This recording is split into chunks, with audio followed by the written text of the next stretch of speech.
Dios ahí pues hay amor.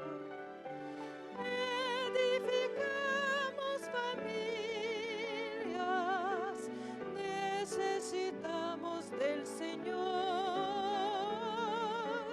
Él es el único que puede llenar nuestras vidas con amor.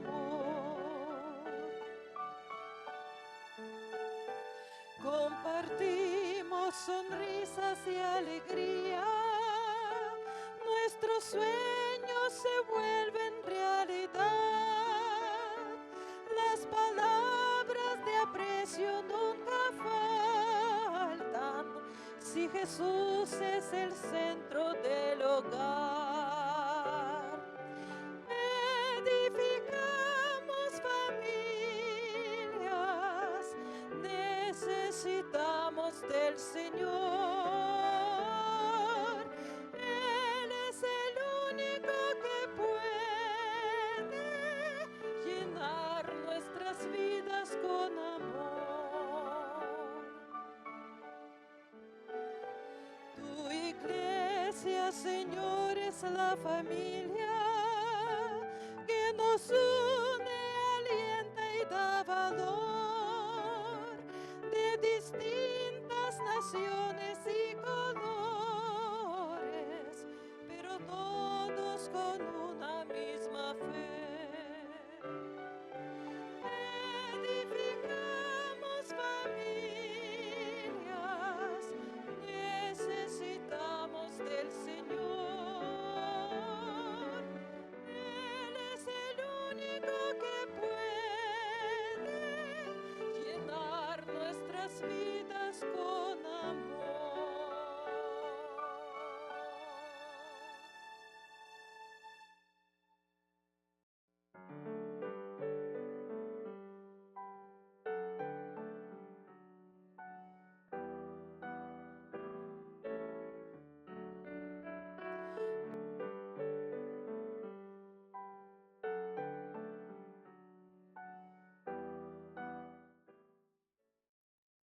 Bienvenidos sean, queridos hermanos.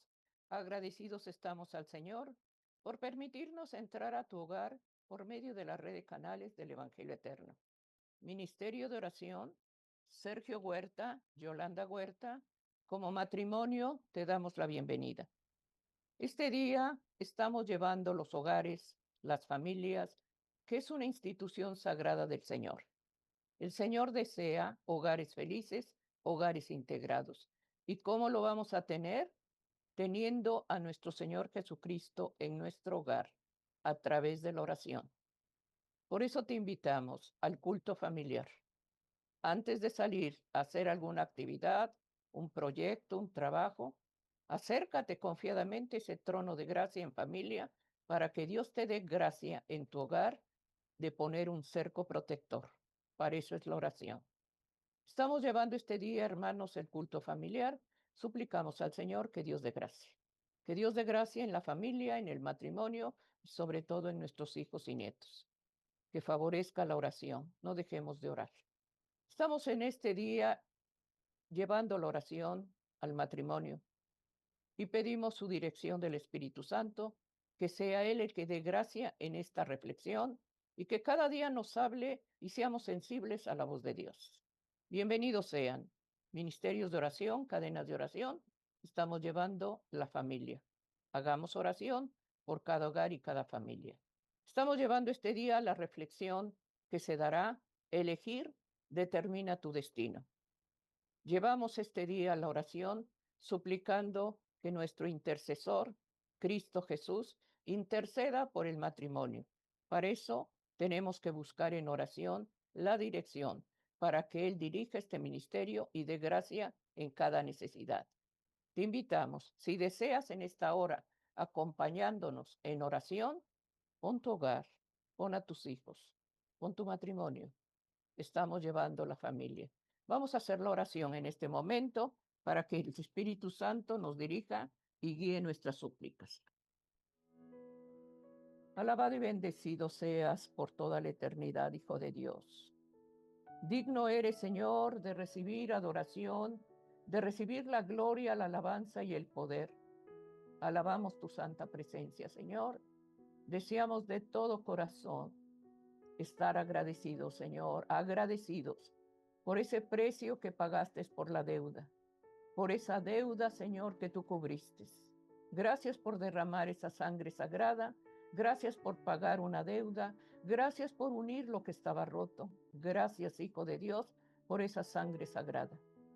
Pero te damos gracias, Señor, porque la ayuda del Espíritu Santo la dejaste para convencernos, Señor, de pecado, juicio y justicia. Y agradecemos la presencia del Espíritu Santo, que es el que da gracia en la oración. Gracias, Espíritu Santo. Padre Celestial, todo lo ves, todo lo sabes, todo lo conoces. Aún sin palabras, Señor, tú sabes de lo que carecemos, de lo que necesitamos. Rogamos ante todo que perdones la indiferencia. Sabiendo hacer lo bueno, Señor, no lo hacemos. Aun cuando la luz y la verdad estén en nuestros corazones, hemos sido necios a tus principios. Rogamos ante todo, Señor, que no mires esa falta, que no te la traigas a memoria, que des gracias, Señor, en reconciliarnos. Solos no lo podemos hacer. Necesitamos la presencia sagrada de tu Santo Espíritu. Hijo de Dios, intercede por nosotros. Y da gracia, Padre, para que cada día el carácter de cada uno de nosotros esté transformado. Hay defectos de carácter todavía, Señor, y es porque no hemos sido fieles a tus principios. Te rogamos ese corazón nuevo que tú prometes, Señor. Quita este corazón de piedra y da un corazón de nuevo. Aquí de rodillas pedimos la reconciliación y pongo el matrimonio, las familias, ponemos a nuestros hijos y nietos. Entregamos, Señor, esa oración de fe y te suplico que des gracia en el culto familiar. Favorece la oración de este día y lo que tú hables, Señor mío, con temor y temblor, sea recibido. Por fe lo recibimos y por fe nos bendices. En el nombre de Jesús. Amén. Amén. Amén, queridos hermanos. Hay agradecimiento en esta hora por su bondad, su misericordia.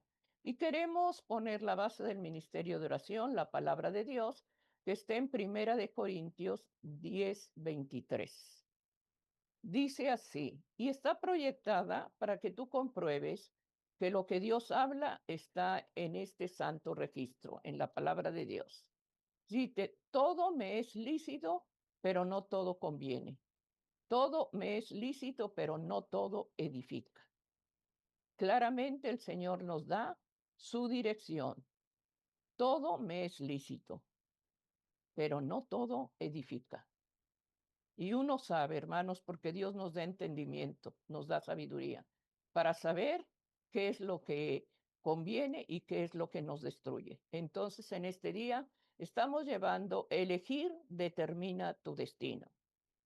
La misma palabra nos da la bendición de la obediencia y la desobediencia. Estamos llevando en este día a la familia y suplicamos al Señor que lo que Dios nos va a hablar, con temor y temblor se recibe esta santa palabra.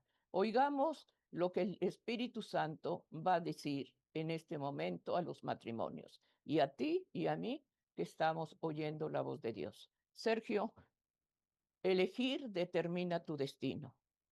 Amén, así es, hermanos. Cada día, hermanos, tomamos decisiones. Dios nos otorga el libre albedrío, que es la capacidad de elegir en nuestra propia voluntad y hacer elecciones. Esas elecciones, hermanos, determinan nuestro destino.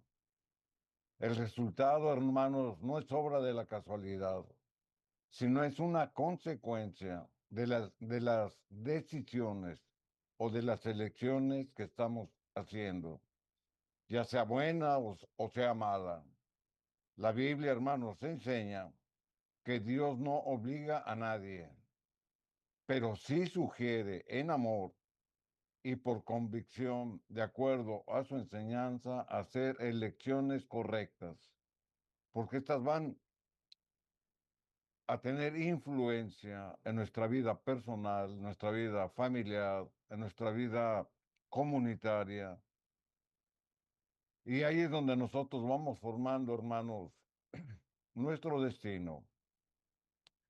Pero todo tiene que ser, hermanos, bajo la voluntad de Dios. Por eso, elegir, hermanos, diariamente lo que nos conviene y desechar lo que no nos conviene puede ser el camino para llegar a la eternidad. Por eso, hermanos, la misma palabra de Dios nos enseña que el Señor siempre nos ha dado esa libertad para que en función al conocimiento que tengamos de su ley, en obediencia, y su ley escrita, sigamos la conducción y los caminos que Él nos marca. El apóstol Pablo, lo leíamos aquí en 1 Corintios capítulo 10 y 23, dirigiéndose a la iglesia, a los corintios, él utilizaba, hermanos, un dicho que para ellos era muy común, y ellos lo mencionaban continuamente: todo me es lícito. Ellos se habían convertido, pero ellos seguían conservando tradiciones y costumbres, y a pesar de conocer la verdad de Dios, las mezclaban. Ellos, hermanos, de alguna manera tenían excesos en su persona, pero también excesos en su manera de vivir. Ellos habían hecho a un lado las leyes ceremoniales. Ellos se sentían en la libertad de tener una nueva fe, pero no dejaban de tener sus costumbres y sus tradiciones. Entonces el apóstol Pablo, tomando ese dicho que ellos tenían de que todo era lícito, les hace esta expansión a su idea y toma este dicho: todo me es lícito, pero él le añade y le dice: pero no todo conviene ni todo edifica. Es decir, el mismo apóstol Pablo no les prohíbe, pero sí les sugiere que en el nuevo mensaje de la salvación, hermanos, hay cosas que se tienen que respetar en obediencia a Dios y hay cosas que se deben de eliminar. Como todo tipo de exceso, de costumbres, de tradiciones, se deben de desechar. Por eso la misma escritura les decía que la verdadera libertad nos da la capacidad de escoger. Por eso el apóstol decía, dice: no todo te conviene. O sea, tienes que buscar la dirección de Dios y en función a lo que Dios te diga, toma la decisión. Pero tiene que ser una decisión por convicción, una decisión voluntaria. Por eso, hermanos, elegir bien determina el destino. Dios en su palabra, hermano, nos da opciones, pero cada uno elige voluntariamente. ¿Por qué? Por el libre albedrío que nos fue otorgado. Aquí en el libro de Deuteronomio, capítulo 30 y el versículo número 19, Moisés habla al pueblo de Dios y les da opciones para que cada uno eligiera, pero pone, hermanos, por delante la palabra de Dios. Y les hace esta ilustración y les dice: a los cielos y a la tierra llamo por testigos hoy contra vosotros. Es decir, la elección que tú haces, hermanos, debe ser de acuerdo a la voluntad divina. Y él de una manera ilustrativa ponía por testigos a los cielos y a la tierra, que os he puesto delante de ti la vida y la muerte, la bendición y la maldición. Y luego dice: escoge pues la vida para que vivas, tú y tu descendencia. Él aconseja, hermanos, pero no obliga. Por eso dice: escoge. Escoge la vida en Cristo, pero no solamente es para respirar, es para vivir con propósitos sanos, en paz y en esperanza. Y la esperanza es la eternidad. La muerte espiritual, porque lo contrasta, comienza cuando dejamos de escuchar la voz de Dios. Cada decisión diaria es una lección para la vida. En la Biblia, hermanos, constantemente encontramos contrastes, así como Moisés les ponía la vida y la muerte, la bendición y la maldición. La palabra de Dios profundiza este tema, pero poniendo, hermanos, en nuestro corazón y en nuestra mente la capacidad de decidir. Por eso, hermanos, Dios siempre ha mostrado dos caminos. Dios siempre ha mostrado que tu decisión se decida por uno, el que más te conviene, pero el que más esté apegado a la voluntad divina. Y por lo tanto, hay dos resultados. Y como decía Moisés, la vida o la muerte, la bendición o la maldición. No hay punto intermedio. Aquí en el libro de San Juan, capítulo 8, versículo número 12, Jesús, hablando a sus discípulos, dice: yo soy la luz del mundo. El que me sigue no andará en tinieblas, sino que tendrá la luz de la vida. El Señor, hermanos, contrasta la luz y las tinieblas. La luz es Cristo, que revela la guianza y la seguridad. Las tinieblas, hermanos, confunden y ocultan. Cuando caminamos, hermanos, con Cristo, aunque haya problemas, son a las tinieblas que se refiere, vemos la dirección, vemos la luz de la esperanza, pero cuando nos apartamos o nos desanimamos, tropezamos. No se puede vivir, hermanos, con un pie en la luz y con un pie en las tinieblas. Por eso hay dos cosas opuestas que no se aceptan. O es lo uno o es lo otro. ¿Quién puede tener un corazón dividido? Tú que conoces al Señor, posiblemente lo tengas y no te des cuenta. Amas a Dios, pero también amas al mundo. Por eso Pablo pone el ejemplo en su carta a los Corintios, diciéndoles que aunque habían aceptado el Evangelio, no querían soltar sus tradiciones. Muchas veces en el mundo cristiano eso se vive. Nos convertimos al Señor, nos congregamos, confesamos nuestra fe, pero sin en cambio no queremos soltar las cosas del mundo. Entonces estamos entre dos opciones. Aquí en 1 San Juan, capítulo 2, versículo 15, la escritura dice: no améis al mundo, ni las cosas que están en el mundo. O sea, habla de una manera muy general. Cuando dice no améis al mundo, se refiere a las cosas que están en contra de Dios, ni las cosas que están en el mundo. Es decir, que no participes de las cosas que el mundo te ofrece. O sea, son dos cosas entonces. Vivir en un mundo pecaminoso y hacer las cosas pecaminosas del mundo. Y luego sigue diciendo: si alguno ama al mundo, ya sea que participes o ya sea que no te quieras desprender de los placeres del mundo, concluye: el amor del Padre no está en él. O sea que no podemos estar, como decía la Escritura, entre dos caminos, entre dos pensamientos. Nos tenemos que decidir por la luz de Cristo o por la oscuridad de las tinieblas. Ya está en cada uno decidir. Por eso, hermanos, los creyentes, al igual que la gente común, convivimos en un mundo donde tenemos interrelaciones y comparten el tiempo y lugar. Pero el cristiano, hermanos, no debe de aislarse, pero sí debe de rechazar todo lo que ofende a Dios.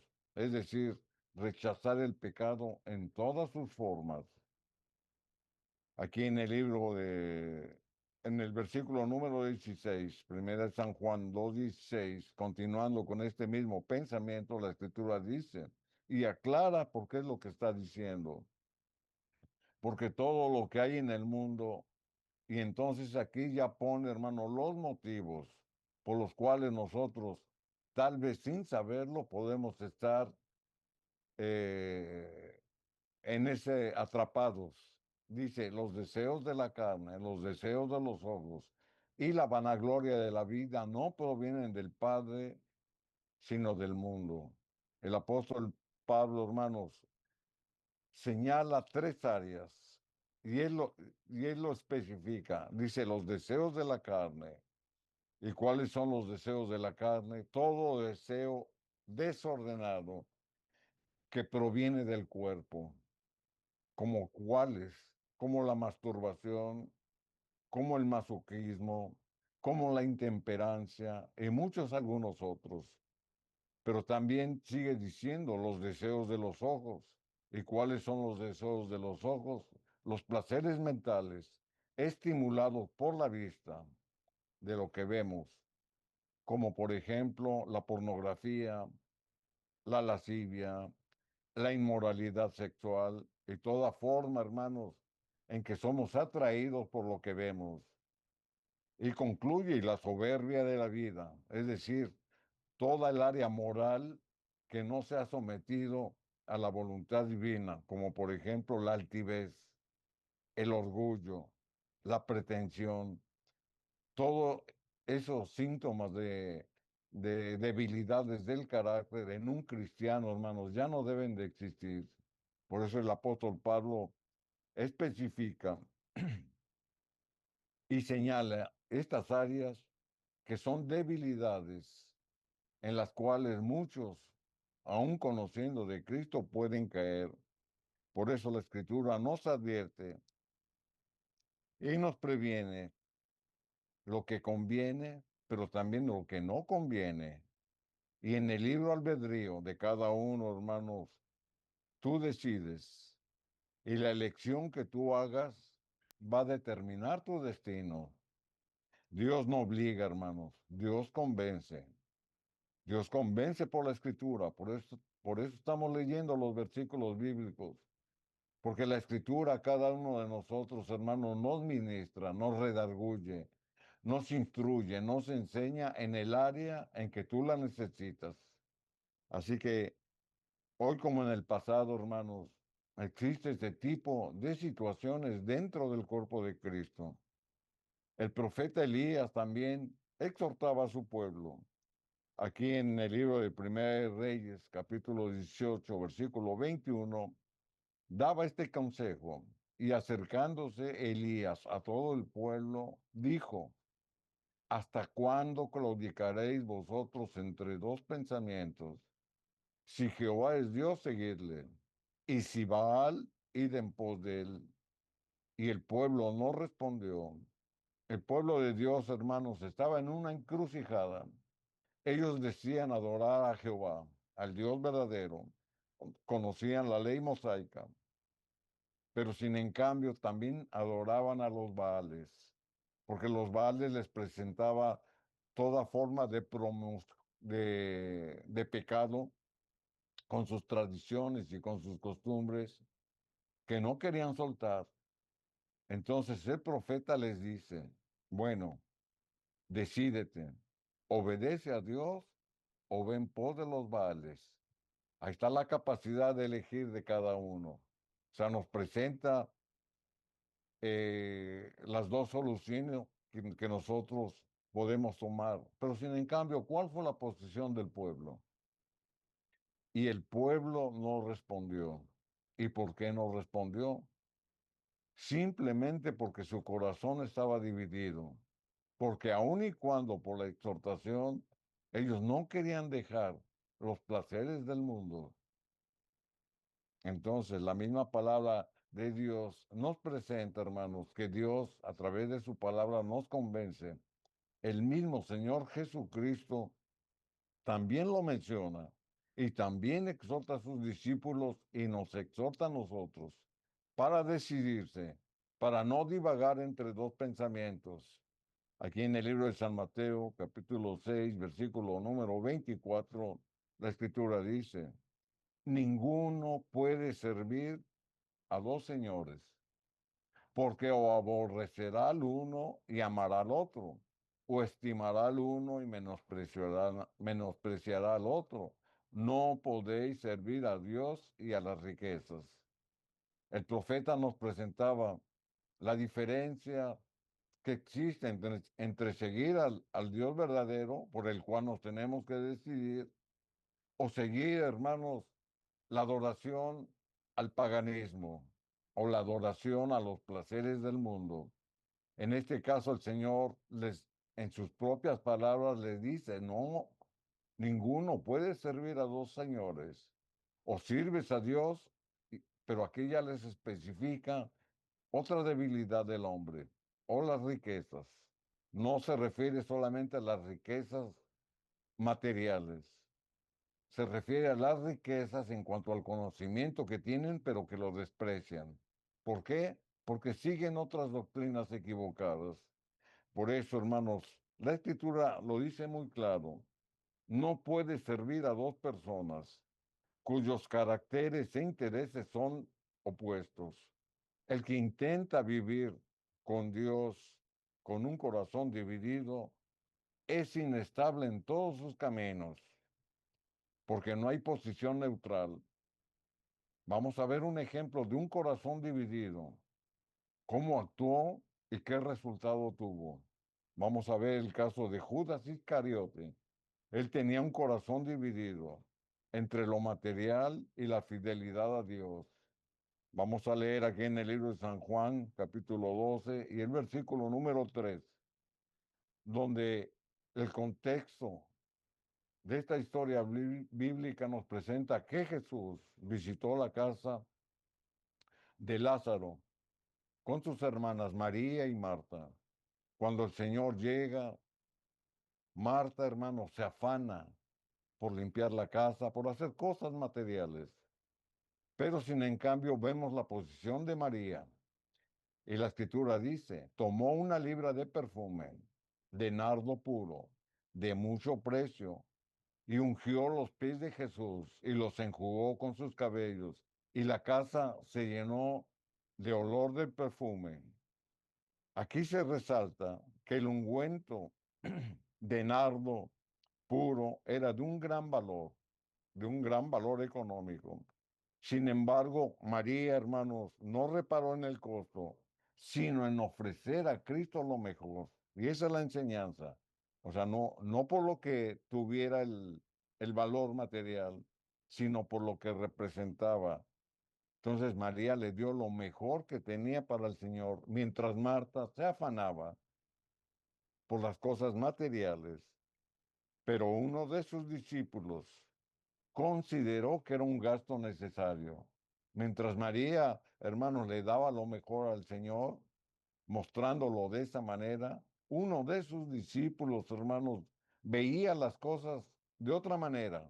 Vamos a leerlo aquí en el versículo 4 y 5 de San Juan, capítulo número 12. Entonces dijo uno de sus discípulos, y lo menciona, Judas Iscariote, hijo de Simón, el que le había de entregar. O sea, no hay duda de quién se trataba. ¿Por qué no fue este perfume vendido por 300 denarios y dado a los pobres? O sea, él, hermanos, mezcló una verdad que para él era un desperdicio por lo que representaba el valor económico de ese ungüento, y lo trataba de justificar para que ese precio, si era vendido, se le diera a los pobres. Pero esto era una mentira, porque el corazón de Judas, hermanos, estaba en las riquezas, en este caso en el dinero, y no en la fe de Jesús, ni en el tener compasión por los pobres, porque él robaba, y entre más entraba, más robaba. Y eso lo dice la Escritura, aquí en el versículo número 6. Y dijo esto, ¿quién? Judas. No porque se cuidara de los pobres, sino porque era ladrón. Ahí está. O sea, la misma Escritura dice cuál era el sentimiento del corazón dividido de Judas. Era ladrón, pero aparentaba piedad, sino porque era ladrón y tenía la bolsa y traía lo que se echaba en ella. O sea, él resguardaba la provisión que le era entregada al Señor en especies, en pan, de diferentes maneras. Él la guardaba y en este caso, por eso reclamaba. Hubiéramos vendido ese ungüento y nos hubiéramos ganado 300 denarios. Pero nunca, hermanos, en su mente estaba darlo a los pobres, sino robarlo, porque la Escritura lo dice. O sea que Judas, hermanos, quien caminó 3 años y medio con Jesús, a pesar de conocer la verdad, decidió en su propio albedrío el destino de la perdición por la codicia y porque nunca cambió su corazón. Aquí en San Mateo capítulo 27, versículo número 3, la Escritura dice, entonces Judas, el que le había entregado, viendo que era condenado, devolvió arrepentido las 30 piezas de plata a los principales sacerdotes y a los ancianos. O sea, la Escritura dice que se arrepintió, pero él no se arrepintió de una manera sincera. Él se arrepintió en el momento y se arrepintió, hermanos, por lo que veía que había ocasionado. A Jesús lo habían agarrado, lo habían golpeado, lo habían arrastrado, lo habían azotado. Y él se dio cuenta en ese momento que la acción que él había cometido había ocasionado que a Jesús lo maltrataran y que posteriormente iba a pagar con su vida en la cruz del Calvario. Pero no tuvo un arrepentimiento genuino. O sea, no hubo una humillación en su alma, sino que fue un arrepentimiento emotivo en el momento. Dice que él devolvió las 30 piezas de plata. Así que en el versículo 4 y 5, la Escritura sigue diciendo, y diciendo que en Judas, estamos leyendo Mateo 27, 4 y 5, yo he pecado, entregado sangre inocente. ¿A quién le estaba hablando? Él le estaba hablando a los sacerdotes, no le estaba hablando a Jesús. Él no reconocía su falta delante de Dios, sino que él reconocía su falta ante los sacerdotes. Y nos damos cuenta por lo que ellos dijeron. ¿Qué nos importa a nosotros? ¿Se da cuenta? O sea, que él se arrepentía delante del hombre, pero a ellos no les interesaba. Dice, allá tú, ya te pagamos, ya cumplimos con nuestra parte. Allá tú. Entonces él, arrojando las piezas de plata en el templo, salió, fue y se ahorcó. Su avaricia, hermanos, por tener un corazón dividido, marcó por su elección su propio destino. Pudo más su avaricia, su codicia, que el amor a Cristo. ¿Por qué? Porque así lo decidió. Y esto fue causa de su perdición. Él escogió su destino, hermanos, no por ignorancia, sino por desacato, sino por rebeldía. Cada decisión, hermanos, siembra una semilla. Cada decisión que tomas diaria está sembrando algo, para bien o para mal. Todo lo que el hombre sembrare, eso cosechará. Es un principio bíblico. El destino que tú marcas, hermanos, no se define en un día, pero sí puede cambiar tu decisión. Las decisiones, hermanos, definen nuestro destino. Así que, hermanos, con lo que hemos leído y la palabra de Dios nos ha ministrado, seamos responsables, seamos cristianos maduros. No naveguemos en la incertidumbre de dos caminos. Como decía el profeta, si el Señor es tu rey, tu seguidor, síguelo a él. Si los baales, los placeres, los afanes del mundo te atraen, tú decides. No claudiques, decídete. Decides entre la luz de Cristo o la luz de la oscuridad. O sea, tú tienes la decisión. Por eso en esta oportunidad estamos considerando ese tema a la luz de la Escritura. Elegir determina tu destino. Amén. Estamos llevando en este día como ministerio de oración el hogar, la familia. Estamos pidiendo al Señor que lo que nos está hablando en este día sea para vida. Hay dos caminos que el Señor marcó, la vida o la muerte. Y es tu decisión, porque Dios no nos obliga, Dios nos deja que decidamos nosotros. Si verdaderamente seguimos al Señor, tenemos que tener esa actitud que Cristo mostraba en todo momento. Y estamos hablando en este día del culto familiar. Estamos llevando el matrimonio, la familia, que es sagrado para Dios. Cada día, hermanos, hay retos, cada día hay decisiones y tú debes de elegir. Lo que conviene, abracémoslo, y lo que no conviene, desechémoslo. La vida o la muerte. Qué triste, hermanos, porque muchas veces se deciden cosas que nos van a traer amargura. Aun cuando Dios nos está dando claridad de mente, aun cuando hay luz en tu corazón, seguimos necios, seguimos rebeldes. ¿Y cómo lo muestras? A través del carácter, de ese carácter defectuoso que se tiene. ¿Cuántas veces se ofende con un carácter agresivo, un carácter rencoroso? La vida o la muerte. El carácter de Cristo, hermanos, es un carácter lleno de bondad, lleno de misericordia. Lo que elegimos en este día para el hogar será de bendición para todos los de tu casa. Que lo que se está llevando en la casa, hermanos, sea que lo que Dios está demandando sea un cimiento para salvación, desde el más grande hasta el más pequeño. Pidamos en este día que en ese hogar no falte la palabra de Dios, que es la que va a cimentar esa casa, y la voz de Dios que nos consuela a través de la oración. Estamos llevando este día, hermanos, familias, matrimonios. ¿Cuántas lágrimas, cuánto dolor se lleva en una casa? ¿Y sabes por qué? Porque el enemigo odia a la familia.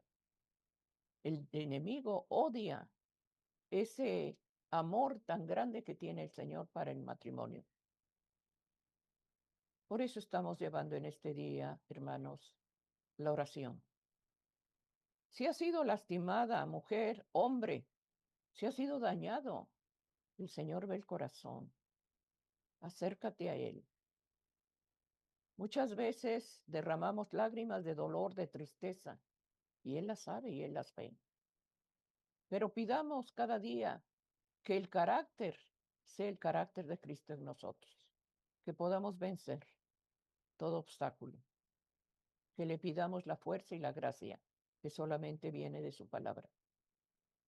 Pon tu casa, pon tu hogar. No estás sola, mujer, no estás solo, hombre. Dios está viendo y tratará con el corazón del que te daña. Tratará con aquel, le redarguirá su corazón. No estás sola. Acércate confiadamente y la invitación que te da el Señor. Hebreos 4:16, confiadamente ese trono de gracia. ¿Para qué? Para el oportuno socorro. Pide al Señor que esas lágrimas de impotencia, ese dolor, solamente el Señor ve el corazón. Pide a Dios que te bendiga tu hogar, tu matrimonio. Y cada día, hermanos, no dejes de orar. Busca el consejo divino de Dios. Nuestros hijos, nuestros nietos, ¿qué ejemplo les damos? ¿Qué permitimos en el hogar? Porque es el nieto consentido, se le deja hacer todo lo que quiere. No está bien. Pidamos al Señor que Dios dé gracia, hermanos, que lo que se permite en el hogar es porque Dios lo demanda. Cubramos el hogar con la oración, un cerco protector. Por eso estamos llevando en este día familias, hogares, y pedimos la bendición. Que este día sus misericordias son nuevas cada día. ¿Qué vas a elegir? Elegir determina tu destino. Nuestro destino está en nosotros. La vida o la muerte le escoges. Tú responde. Estamos llevando este día el matrimonio y pedimos que el Espíritu Santo dé gracia en lo que se está llevando en este día. Amén. Oigamos la voz de Dios y escucha cada día que el Espíritu Santo te dice: no temas ni desmayes, porque yo estoy contigo. Isaías 41:10 es una promesa que abrázala, porque Dios nos da consuelo a todos. Estamos llevando el matrimonio. Amén. Así es, hermanos. La vida, hermanos, es resultado de decisiones. Elegir determina tu destino. En nuestro libre albedrío que el Señor nos da, tú tienes la capacidad de decidir. Se piensa, hermanos, que el destino de cada quien ya está marcado. Se piensa, hermanos, que por nuestra forma de ser o de actuar, muchos se justifican diciendo que Dios los hizo así, o que Dios permitió que pasaran ciertas circunstancias. Pero sin en cambio, hermanos, debemos de ser conscientes de lo que la misma palabra nos ha dicho. Y el destino de cada quien, hermanos, está en tu elección, en tu libre albedrío, en la capacidad de obedecer lo que Dios nos ha dado a través de sus leyes. Por eso, hermanos, no todo lo que nos parece correcto lo es delante de Dios. Ahí debemos de tener cuidado. Por ello el creyente, hermanos, tiene como fundamento la palabra de Dios, porque aquí está lo correcto. Y las decisiones, hermanos, que cada uno tomen en cualquier ámbito, personal, familiar, de trabajo, en tu vida diaria, deben de estar respaldadas por un escrito está. Y la misma palabra nos va a llevar a tomar decisiones correctas y nos anima a permanecer del lado de Dios. Aquí en el libro de Santiago, en el capítulo número 8, y el versículo, no, Santiago capítulo número 1 y el versículo número 8, la escritura dice: el hombre de doble ánimo es inconstante en todos sus caminos. El que no está completamente del lado de Dios, está completamente del lado del adversario. ¿Por qué? Porque así lo ha decidido. Y por lo tanto, hermanos, tú estás eligiendo y determinando tu destino. Por eso la misma palabra de Dios nos presenta, hermanos, que siempre el Señor nos ha prevenido a través de la voz de sus profetas. Así como en el antiguo Israel, hermanos, el profeta Oseas trajo un mensaje al pueblo de Dios para que corrigieran su proceder. Estas mismas palabras, hermanos, están vivas y son presentes en nuestra propia vida. Aquí el libro de Oseas, capítulo 10, versículo 1, nos presenta a través de una ilustración de cómo el corazón del hombre, hermanos, puede estar comprometido con Dios, pero a la vez puede estar alejado de Dios. Y lo presenta diciendo de esta manera: Israel es una frondosa viña, es decir, el pueblo de Dios está bendecido, que da abundante fruto para sí mismo. O sea, el Señor todo lo que promete, lo que está en su escritura, lo cumple. Entonces, para nosotros tenemos la bendición de disfrutar de las promesas de Dios cuando le obedecemos. Luego sigue diciendo, conforme a la abundancia de su fruto, o sea, conforme a la abundancia de bendiciones, multiplicó también los altares, conforme a la bondad de su tierra, aumentaron sus ídolos. O sea, por un lado, agradecían a Dios que les daba bendición y les daba provisión, como posiblemente en nuestra propia vida. Dios nos bendice, Dios nos da la provisión, pero al mismo tiempo, hermanos, entre más nos da Dios, más nos alejamos de Él sin notarlo. Por eso la Escritura dice, conforme a la abundancia de su fruto, multiplicó también los altares conforme a la bondad de su tierra, aumentando sus ídolos. O sea que vivían entre dos pensamientos. Por eso el Santiago nos decía que el hombre de doble ánimo es insensato en todos sus caminos. Y aquí el profeta presenta la situación del pueblo de Dios, pero presenta una realidad en la vida del cristiano. Así que, hermanos, No nos debemos olvidar de Dios. Él nos da las bendiciones, nos da la provisión y tenemos que ser agradecidos con Él por medio de la obediencia, por medio, hermanos, de estar dependiendo de Dios y ser agradecidos con Dios. Pero sin en cambio, entre más cómodos se sentían, pecaban más abiertamente. Aquí en el versículo número 2, la escritura dice, está dividido su corazón. O sea, ¿por qué tenían ese doble sentimiento? Estaban bien y les daban gracias a Dios. Pero a medida en que Dios los bendecía, también adoraban a los Baales o a las cosas del mundo.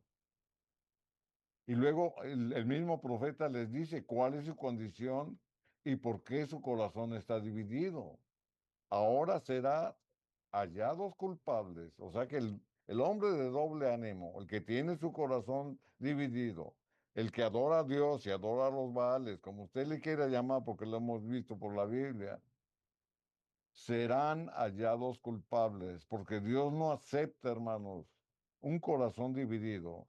O estás a favor de Dios o estás en contra de Dios, pero de una manera abierta. Jehová demolerá sus altares, destruirá sus ídolos. Ahora, si usted se da cuenta, el Señor está diciendo que no los iba a destruir a ellos, aunque tuvieran su corazón dividido, sino que iba a destruir lo que les atraía, que eran los altares y la adoración a sus ídolos. Entonces, ¿por qué era esta situación? O sea, Dios no destruye al hombre. ¿Por qué? Porque le da la oportunidad para arrepentirse y cambiar su camino.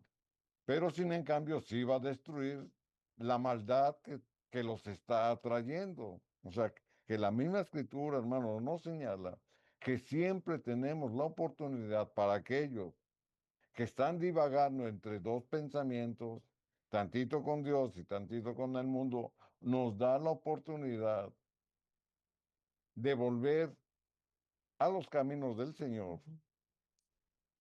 Aquí en el libro de Santiago, en el capítulo 4 y el versículo número 8, nos da esta promesa, nos da esta exhortación. Acercaos a Dios y Él se acercará a vosotros. Pecadores, limpiad las manos. Y vosotros, los de doble ánimo, purificad vuestros corazones. O sea que aquí hace una separación entre el pecador, el que abiertamente está en rebeldía contra Dios, pero también a los de doble ánimo, a los que se dicen ser seguidores de Cristo, pero que no sueltan los placeres ni los deleites del mundo. Así que la misma palabra de Dios, hermanos, da una orden imperativa. Acércate a Dios si estás en esa situación. Limpiad vuestras manos como un símbolo de qué? De limpiar de toda iniquidad. Por eso dice, limpiad vuestras manos. ¿A quién? Aquel que quiere cambiar. En otras palabras, deja de pecar. Y los de doble ánimo, limpiad vuestros corazones. Así como el pecador debe de quitar toda inmundicia de pecado, el de doble ánimo debe de limpiar su corazón. O el Señor está contigo o tú estás alejado con Él. Así que cambia tus pensamientos, es lo que está diciendo el Señor, tus ideas, tus emociones, tus sentimientos. Deja de mezclar lo puro con lo impuro. Deja de mezclar, hermanos, lo santo con lo profano. Es lo que la palabra de Dios nos está diciendo. Deja de mezclar la santidad de Dios por la adversidad, la oscuridad y la mancha del pecado que el adversario es la que sugiere. Aquí en el Salmo 86 y el versículo número 11, la escritura nos dice, enséñame, oh Jehová. Y aquí, hermanos,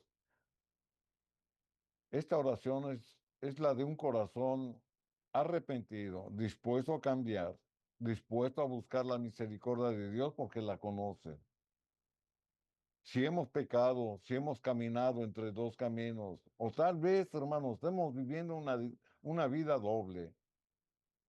Tal vez, hermanos, pensemos que estamos bien con Dios porque nos reunimos una vez por semana, porque tenemos una Biblia en la mano, porque devuelves tus diezmos. Tal vez pienses que estás bien con Dios. Esos son parte de nuestras responsabilidades como cristianos, pero no justifican nuestro proceder. Entonces, si tú piensas que estás bien por las obras que haces, estás como los fariseos, que por sus obras, hermanos, pensaban que estaban salvos, pero sin en cambio su corazón estaba cambiado. Por eso el salmista decía, enséñame, oh Jehová, tu camino. O sea, muéstrame qué es lo que tengo que dejar de hacer o por dónde debo de caminar. Yo en tu verdad. Ahora, ¿dónde está el camino de la verdad? O sea, la misma escritura nos dice que solamente hay un camino. Y Jesús es ese camino. Yo soy el camino, la verdad y la vida. Nadie va al Padre si no es a través por mí. Amén. Pero también está hablando de la verdad. Cristo es la verdad. ¿Y dónde vas a encontrar su verdad? En la palabra de Dios. Aquí está la verdad de Dios. Aquí está el camino que Dios nos señala. Y luego dice, afirma mi corazón para que tema a tu nombre.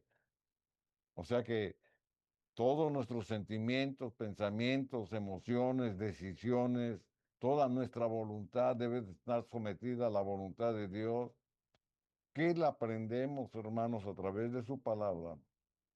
Y la lección que yo hago por la súplica que le estoy haciendo, ya está en mí el ponerla por obra, pero por obras de la fe, o simplemente, hermanos, olvidarla.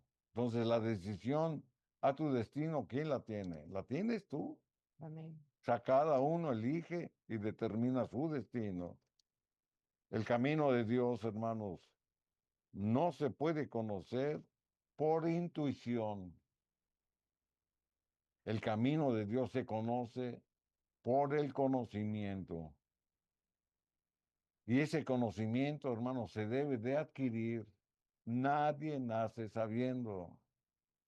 Todos tenemos, hermanos, la capacidad para que en las facultades que Dios nos ha dado de razonamiento, de inteligencia y de juicio o libre albedrío, en esas facultades todos tenemos la capacidad de aprender lo que Dios dejó por escrito y ponerlo por obra. Por eso él decía, afirma en mi corazón lo que tú me hablas, para que tema tu nombre, pero no es un temor de miedo, es un temor reverente, es un temor de respeto, es un temor de adoración. Aquí en el libro de Jeremías, en el capítulo 32 y el versículo número 39, la escritura nos da esta promesa. Dice, y les daré un corazón. Amén. Es decir, lo que venimos mencionando, o sea, no se trata del órgano humano, sino que se trata lo que simbólicamente la Biblia nos enseña. El corazón, hermanos, es el centro de nuestras emociones, de nuestros sentimientos, de nuestros pensamientos, de nuestra voluntad. Eso es el corazón. Y les daré un corazón nuevo, o sea, va a reformar nuestro carácter, nuestro proceder, nuestra forma de actuar, todo lo va a cambiar. Y esa es la promesa de Dios. Y un camino, o sea, el camino de Dios, ya lo hemos mencionado. Dice, para que me teman, es decir, para que me respeten, para que me honren, para que sepan que todo lo que les digo les conviene. ¿Para qué? Para llegar a la meta. ¿Cuál es el final del camino que el Señor marca? La salvación eterna. Ahorita estamos en el camino, pero sin en cambio, hermanos, estamos transitando por un mundo lleno de problemas, de tribulaciones, de enfermedades, de violencia, de injusticias, de muchas formas en las que la maldad se manifiesta, incluyendo en la propia naturaleza que la está poniendo en contra del hombre para traer desastres y que nos afectan. Pero el camino de Dios, hermanos, es claro. El camino de Dios es derecho. El camino de Dios está alumbrado. Y ese es el que debemos de seguir para tener ese temor reverente. Pero dice perpetuamente. La palabra perpetuo quiere significar para siempre. Para que tengan bien ellos y sus hijos después de ellos. O sea, fíjense qué promesa nos da la palabra de Dios. El mantenernos afianzados en sus promesas trae bendición, primeramente para usted, porque Dios lo ha cambiado, lo ha transformado en su pensamiento y en su corazón, porque usted así lo ha decidido. Pero también nos da la promesa, hermanos, que esas bendiciones pueden caer sobre nuestros hijos, pero no son de una manera automática. Es decir, si yo me porto bien, también mis hijos se tienen que portar bien. El Señor no funciona o no trabaja de esa manera. Si yo me porto bien es porque estoy convencido de seguir los caminos de Dios. Yo lo enseño a mis hijos, pero mis hijos en su libre albedrío toman la decisión de obedecer o de no obedecer. Pero si en cambio la promesa por tener un corazón dispuesto, un corazón entregado a Dios, está en que esa bendición, pero por el ejemplo que damos. Si mi hijo nota que yo me porto bien, él se porta bien. Si mi hijo nota que yo me porto mal, él se porta mal. Y estoy hablando de una manera general.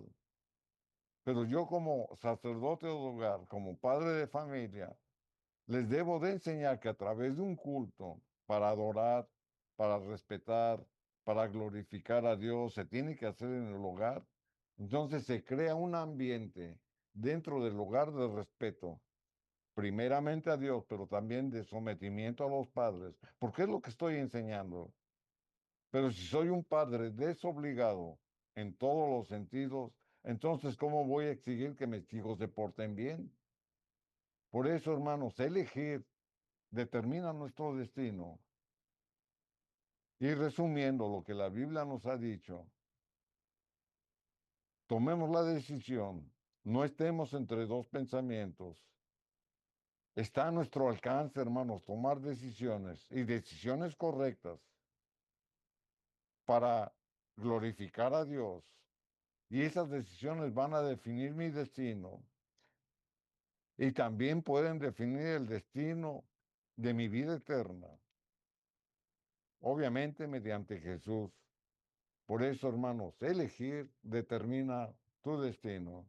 Hemos leído la palabra de Dios, hermanos, y como siempre, es nuestro deseo que el Señor a cada uno nos ministre, nos hable, y que si tenemos que hacer cambios por lo que la Biblia nos ha ministrado, estemos a tiempo, tomemos la decisión de seguir a Cristo, de no vivir entre dos pensamientos, de comprometernos con Dios y tener en mente que las elecciones que hacemos determinan nuestro destino. Amén. Hemos oído la voz de Dios. Con temor y temblor, hermanos, pidamos al Espíritu Santo que confirme en tu corazón, en mi corazón, que esa verdad la llevemos. Vamos a hacer la oración. Te damos gracias, Señor. Gracias por tu bondad y tu misericordia. Rogamos humildemente que nos des la gracia y la fuerza para llevar un hogar conforme a lo que tú demandes. Pedimos que el culto familiar sea guiado por la presencia del Espíritu Santo y que ese cimiento que buscamos en el hogar sea tu santa palabra. Te ruego humildemente por los matrimonios, por las familias, por aquellos que están pasando dolor, tristeza por algún hijo, por alguna hija. Te ruego con humildad, amado Dios, que des gracia en edificar la casa. Ayúdanos, Señor, porque el tiempo está cerca. Estás por venir, Señor, y deseamos la salvación, la liberación y la cobertura. Te pido que bendigas los matrimonios, las familias, que des gracia a través del culto familiar, un cerco protector. Bendice grandemente el ministerio de oración, las cadenas de oración, y agradecidos estamos por tu bondad y tu misericordia. Amén. Amén. Amén, queridos hermanos, agradecidos estamos al Señor por este tiempo de familia. Que cada día vivamos en la atmósfera de la oración, sirviendo al Señor. Amén. Bendiciones.